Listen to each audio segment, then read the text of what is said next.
Salut, c'est une vidéo. Voilà. Ouais, du coup, j'ai décidé de faire une petite vidéo commentée parce que j'avais envie de faire ça depuis un moment. Et du coup, je me suis dit que ce serait plutôt une bonne occasion. Vu qu'aujourd'hui, on va parler du March of Robots Challenge, qui est un challenge qu'on peut trouver sur internet façon Inktober. Du coup, là, le concept, c'est de dessiner des petits robots tous les jours.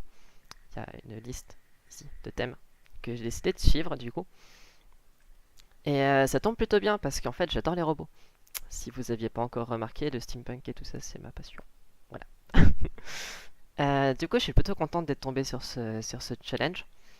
Et voilà. Pour parler un petit peu de la façon dont j'ai décidé d'aborder ce challenge, je me suis fixé deux petites règles en plus, si je puis dire. C'est chaque fois, je vais faire deux robots par thème en fait, et de ne pas passer plus de 25 minutes, 30 si vraiment, sur chacun des concepts différents. Ouhou, transition, c'est incroyable ce qu'on peut faire avec Internet de nos jours. Du coup, pour le jour 1 de mon March of Robots Challenge, le premier thème c'était fumée. Et là, j'ai vraiment eu un gros problème de point de vue des designs pour les deux premiers jours, mais surtout sur le jour 1. C'est-à-dire qu'en fait, je me suis pas du tout posé les bonnes questions que j'aurais dû me poser en fait pour commencer ma journée. Enfin, ma journée. C'est qu'en général, quand je veux designer un robot, un accessoire, quelque chose qui est censé avoir une utilité pratique, ou même une utilité, c'est ce qu'en fait justement je vais en parler, c'est justement se poser la question à quoi est-ce que ça va servir. Est-ce que ce robot, ça va être un robot d'exploration, un robot qui va servir à aider dans les tâches quotidiennes, un robot, je sais pas, un robot d'exploitation, un robot qui va servir à construire des bâtiments, ce genre de choses. Du coup, vous avez pu voir sur le robot de droite que j'ai beaucoup galéré. Parce que j'ai eu l'idée la cabine, les espèces de gros pots d'échappement, tout ça, c'est quelque chose que j'aimais beaucoup. Mais je savais pas du tout quoi en faire en final. Du coup, j'avais mis un petit harpon. J'avais essayé de faire un design avec des hélices avant de me rendre compte que ça donnait un aspect très sous-marin et que ça avait pas beaucoup de sens d'avoir un robot qui fait de la fumée sous l'eau. Du coup, j'ai abandonné l'idée pour me concentrer sur quelque chose de plus terrestre avec des chenilles qui rappelaient grosso modo le design global de la cabine. Enfin, de la cabine, enfin, c'est un robot quoi.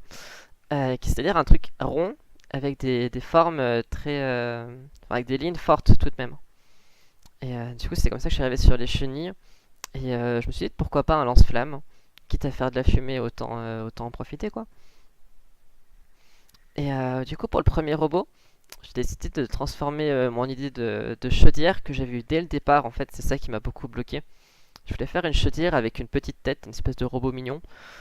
Ce qui au final est un peu parti très loin derrière. Surtout que l'idée que j'en ai eue pour le travailler, c'était d'en faire un robot minier devenu indépendant pour qui doit récolter son propre charbon pour survivre. Ce qui n'était pas très joyeux. Et du coup, j'ai fini par changer d'idée en cours de route et le faire miner de l'or, en me disant que c'était quelque chose de plus précieux, de plus courant, de plus joyeux surtout. Et du coup, voilà un petit peu pour le jour 1, ce que j'ai décidé de faire et mes galères qui vont se retrouver aussi sur le jour 2, en fait. Parce que le jour 2, le thème c'était bulb, donc ampoule en français. Et en fait, directement, j'ai forcément pensé à des robots avec des têtes en ampoule, comme comment il s'appelle, Filament dans le monde de Mickey, l'assistante Géo trouve tout. Sauf que bah, c'est tellement classique en fait que j'avais pas du tout envie de faire ça. Du coup, j'ai terminé je suis parti sur une araignée parce que les bulbes, enfin les ampoules, c'est quelque chose qui me fait beaucoup penser aux abdomens en fait des insectes en général, mais surtout des araignées avec leur forme très ronde. Et du coup, j'ai décidé d'en faire un robot de maintenance qui pourrait du coup accéder à des endroits où l'humain galérerait, comme des petits conduits, des petits tuyaux, ce genre de choses. Ce que je regrette un petit peu dans mon design après coup, c'est de lui avoir mis deux pinces à la place des mains. Enfin, des mains, enfin, de leur mis deux pinces quoi. Alors que ça aurait été probablement plus intéressant de lui mettre une pince et quelque chose par exemple pour souder ou une clé ou quelque chose comme ça. Ou avoir des bras multifonctions, je sais pas trop. Parce que j'ai pas pensé sur le coup, mais si je devais le refaire, je le ferais comme ça. Pour le deuxième robot, je suis décidé de partir sur quelque chose d'un peu plus inutile, si je puis dire, une sorte de robot de divertissement pour les enfants. Parce que du coup, je pense que si vous avez vu avant, pendant que je faisais le croquis, j'ai beaucoup galéré sur, je savais pas du tout quoi en faire de cette idée. Et du coup, pour final, je me suis inspiré d'un chien, d'un petit chien, en me disant que les enfants, ils adorent, enfin les enfants, je sais pas, mais moi en tout cas, quand j'étais gosse, j'adorais jouer avec des petits robots téléguidés, ce genre de choses qu'on pouvait faire bouger, avancer, saisir des objets, ce genre de trucs. Du coup, c'est un petit peu ce que j'ai voulu faire ressentir dans ce robot, quelque chose d'un petit peu très joué. Chose qu'au final, j'ai pas très bien réussi parce que au final, les couleurs sont super ternes sur ces deux-là, ce qui est justifiable pour l'araignée, mais qui a peu de sens pour un jouet. Que je voulais donner un aspect très plastique, ce que j'ai pas du tout réussi à faire en 25 minutes en fait. Du coup, le thème 3, c'était papier. Du coup, là, c'est marrant parce que je me suis directement posé la question, qu'est-ce que je veux faire? Donc la question que je me suis posée, c'est qu'est-ce que je ne fais jamais avec du papier? Et qu'est-ce que je fais tout le temps avec du papier? Donc la première réponse, c'est forcément prendre des notes. Parce que j'aime pas prendre des notes. C'est super chiant de prendre des notes. Du coup, j'aurais bien besoin d'un robot pour faire ça à ma place. Et ce que je fais tout le temps avec du papier, c'est des avions. Des avions en papier, c'est mon kiff. Je sais. Voilà, j'aime bien ça. Du coup, je suis parti sur ces deux idées. Le robot qui est censé prendre des notes, je me suis dit que c'était quelque chose qui allait plutôt fonctionner dans des trucs comme des salles de classe, des salles de conférence, peut-être des universités, ce genre de choses. Du coup, c'était pas un robot qui a besoin de grandes capacités de mouvement. C'est pour ça que je me suis dit que les roues, ça fonctionnerait très bien. Et l'aspect vertical, c'est très pratique quand tu veux le déplacer. Tu le prends avec toi, hop là. Et je voulais qu'il fonctionne un petit peu sur secteur, d'où le câble qui s'en va. Il est peut-être un petit peu gros, mais voilà. Parce que du coup, il est censé être là à côté de toi et à prendre des notes à ta place pendant des conférences qui durent 25 000 ans. Du coup, il a pas une grande autonomie. Pour le robot avion en papier, au début, je voulais juste en faire un lanceur, mais je me suis dit que c'était pas super intéressant et que c'était quelque chose de trop simple.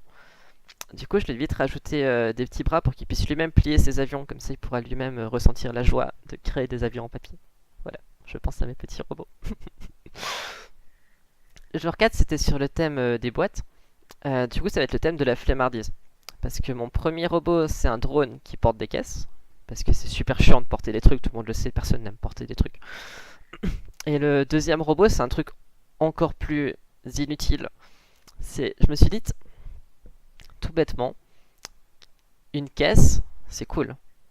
Mais une caisse où tu peux mettre n'importe quoi dedans, et il y a un bras robot qui vient les chercher à ta place parce que c'est super chiant de prendre des trucs dans une caisse. Et en plus de ça, avec un panneau de commande à côté pour choisir quel objet tu as envie qu'ils prennent, ça sert à rien.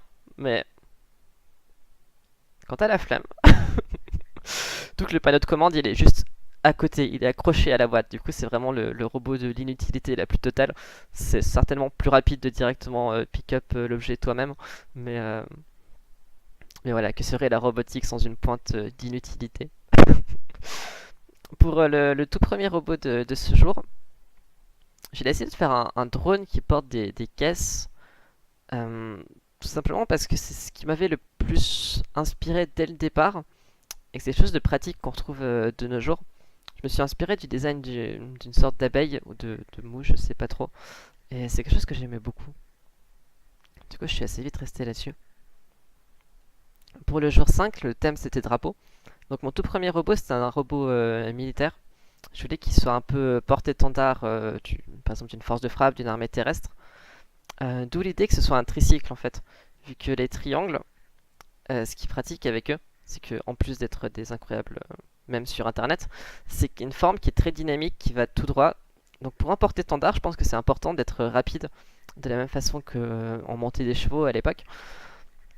Et du coup, c'est une forme qui m'avait beaucoup inspiré. Je la trouvais pas plus agressive que ça, d'où l'aspect d'avoir des canons, des choses comme ça, pour rajouter à l'aspect agressif de la chose. vu que en principe quand tu fais partie d'une armée de terre, en principe c'est pas fait pour faire des câlins aux gens que tu crois sur ton chemin. Enfin, après, ce serait une bonne idée, mais ça marche pas comme ça la vie. Pour le deuxième robot de cette journée, je suis parti sur quelque chose d'un peu plus joyeux parce que j'aime bien compenser un petit peu. Du coup, j'ai fait un robot supporter. Je suis pas forcément convaincu de mon choix de lui mettre une télé en guise de tête. C'est quelque chose qui a déjà été vu et revu. Et en même temps, je trouve que ça donne une image un peu bancale du supporter. L'aspect télé supporter, c'est des mots qui sont traditionnellement mis ensemble, mais je trouve que ça met en valeur ni l'aspect du fait de supporter quelqu'un, ni la personne en fait. Du coup, je sais pas trop, je vais rajouter une petite moustache pour casser un petit peu cette ambiance. Enfin, cette ambiance, cet aspect. Parce que je trouvais que c'était important. Pour le jour 6, le thème c'était clé. Et là, par contre, c'est la mort de l'inspiration. J'ai j'ai vraiment galéré, j'étais très en forme ce jour-là, je crois. Pardon. Je laisserai à la vidéo pour la peine. Du coup, j'ai dit, tiens, si je créais un robot qui servait à porter les clés. Et pourquoi pas des grandes portes avec des immenses serrures et un robot avec une clé géante qui vient la tourner.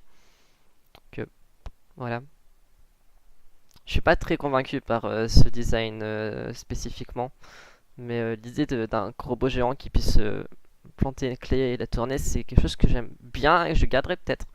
Je pense pas que je la mettrai en forme comme ça à présent, mais pourquoi pas. Sur le deuxième robot, j'ai vraiment passé sur l'aspect pratique de la chose, où je me suis dit, tiens, de nos jours, on a des porte-clés. C'est cool les porte-clés, mais est-ce que c'est pas plus cool d'avoir un robot qui te suit partout avec toutes tes clés? Non, bien sûr que non, c'est d'ailleurs pas pratique et le seul avantage c'est que c'est galère de perdre ton robot, à moins que quelqu'un te le vole, mais ça c'est une autre histoire. Du coup, ouais, le seul avantage c'est que t'as pas besoin de porter le porte-clés et que tu le retrouves si t'as besoin. Du coup, ouais, j'ai pas dit que je faisais des robots utiles, hein, j'ai dit que je faisais des robots. Hein, calmez-vous. Le jour 7 c'était Crystal, du coup, bonsoir, je suis l'incarnation de la magie du montage. Parce que ce qui s'est passé, c'est que mon mois du passé s'est beaucoup trop emmêlé en parlant du jour 7 de ce challenge, qui est du coup sur le thème cristal. Du coup, j'ai décidé de retourner cette partie de la vidéo pour la rendre plus compréhensive. Du coup, pour moi, les cristaux, c'est quelque chose qui m'a toujours inspiré. Quelque chose d'un peu ésotérique, de fantastique. Quelque chose qui a un trait avec la magie. Quelque chose comme ça. Du coup, c'est pour ça que le premier robot a tendance à être moins robot au sens où on pourrait l'entendre en général, mais du coup en symbiose avec ces cristaux qui pourraient lui donner une force, qui lui servent d'articulation, etc. Ce qui lui donne un air un petit peu particulier. C'est assez différent de ce que j'ai fait pour l'instant dans ce challenge, mais je suis quand même assez contente du résultat, même si bon, l'idée est un petit peu bateau. C'est quelque chose qu'on retrouve beaucoup dans des jeux, typiquement World of Warcraft ou ce genre de choses. Mais je sais pas, je vais essayer de voir ce que je pourrais en faire. Pour le deuxième robot, celui de droite du coup, j'ai décidé de partir sur quelque chose qui n'a aussi très peu, que j'ai encore très peu fait durant ce challenge. C'est quelque chose qui peut s'apparenter un petit peu à la boîte violette avec la pince. Étant donné que c'est pas vraiment un robot non plus au sens où on l'entendrait en général, mais plus une sorte d'aide pour travailler des cristaux avec du coup des divers outils comme des loupes, des chalumeaux, ce genre de choses qui donne du coup, qui renforce un petit peu l'aspect mystique, l'aspect on comprend pas trop ni pourquoi ni comment, mais ça existe et c'est ça qui donne l'aspect intrigant de la chose et qui fait qu'on a envie d'en savoir un peu plus sur le pourquoi du comment, d'où vient ce gros cristal, pourquoi est-ce qu'il est au centre de cette petite chose avec des trucs qui essaient de le travailler, mais on dirait pas que ça fonctionne, ça n'a pas beaucoup de sens. Mais du coup, c'est ça qui va essayer de renforcer l'aspect science-fiction de, du robot en fait. Voilà. Et voilà, du coup c'est la fin de ce récapitulatif de la semaine 1. Il faut vous attendre à voir encore 3 autres vidéos pour chacune des autres semaines qui vont venir. Plus une dernière où je vais reprendre un petit peu toutes les bonnes idées que j'aurais pu avoir durant ce challenge pour en faire des concepts plus approfondis. Et, et voilà, du coup, je vous remercie beaucoup d'avoir regardé cette vidéo. N'hésitez pas à me dire en commentaire ce que vous en avez pensé. Et bah, à la prochaine. Tchuss!